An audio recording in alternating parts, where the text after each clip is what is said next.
Hello friends, అందరికీ నమస్కారం. Telugu life story వింటున్న ప్రతి ఒక్కరికి మనస్ఫూర్తిగా థ్యాంక్ యూ సో మచ్. అలాగే విశ్వానికి కృతజ్ఞతలు. మనీ మంత్ర 2 ఎపిసోడ్ 12. గమన వేగాన్ని అనుసరించి రెండు వాహనాల పక్కపక్కన ఉండి సమాన వేగంతో ప్రయాణం చేసినప్పుడు కదలిక స్తంభించిన అనుభవాన్ని పొందడం జరుగుతుంది. అంటే మీరు వేరే ప్రక్క వాహనం వేరుగా కాకుండా మీతోనే ఉన్న అనుభవాన్ని పొందుతారు. అలాగే మీ యొక్క ఆలోచన తరంగాల వేగం మరియు మీరు పొందవలసిన కోరిక రెండిటిని ఫ్రీక్వెన్సీ ఒకటైనప్పుడు ఆ వస్తువు మీతోనే ఉంటుందనే సూత్రం మీరు కోరుకునే ప్రతి కోరికకు వర్తిస్తుంది. కొన్ని కోరికల త్వరగా మరికొన్ని ఆలస్యంగా మీకు వర్తింపచేస్తున్నాయి. అంటే మీ యొక్క ఫ్రీక్వెన్సీ ఆ వస్తువుకి సరిపోవడం లేదన్నమాట.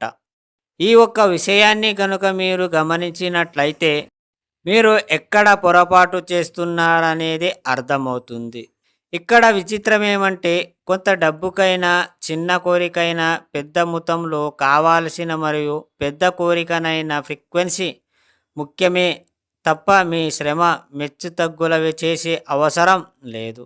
సింపుల్గా చెప్పాలంటే మీ ఆలోచన తరంగాల వేగం మీరు కోరుకున్న వస్తువు యొక్క ఫ్రీక్వెన్సీ సమానమైనప్పుడు వస్తువు మీరు వేరు కాదు అనే విషయాన్ని గమనిస్తూ ఈ సృష్టిలో మీరు ఏదైనా పొందవచ్చు.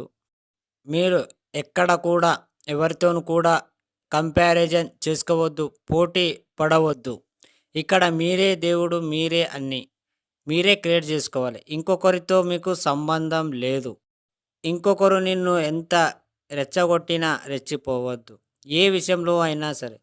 మీ ఆలోచన తరంగంలో మీరు మార్చుకోవాల్సింది ఒకటే, మనీ మంత్ర. డబ్బు గురించి మాత్రమే మీరు ఆలోచించాలి.